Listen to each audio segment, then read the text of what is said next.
نمازیں اپنی پکی کریں. I know it's tough. اللہ تعالیٰ فرماتے ہیں وَاسْتَعِينُوا بِالصَّبْرِ وَالصَّلَاةِ وَإِنَّهَا لَكَبِيرَةٌ إِلَّا عَلَى الْخَاشِعِينَ. نماز پڑھنا ہر بندے کی بس کی بات نہیں ہے. یہ وہی لوگ پڑھتے ہیں جو خشیت رکھتے ہیں، جن کا ریلیشن اپنے رب سے بہت سٹرونگ ہے. تو اللہ تعالیٰ کے ساتھ اپنا ریلیشن سٹرونگ کریں.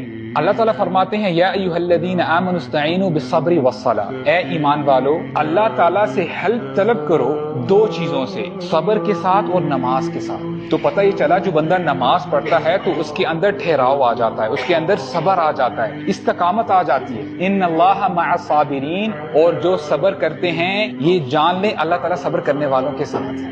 اور یہ وہ لوگ ہیں، وہ خوش نصیب ہیں الذین اذا اصابتهم مصیبہ قالوا انا للہ وانا الیہ راجعون. یہ وہ خوش نصیب ہیں جب بھی کوئی مصیبت ان پر آ پڑتی ہے یہ کہتے ہیں ہم اللہ ہی کے ہیں اور اللہ ہی کی طرف لوٹ کر جائیں.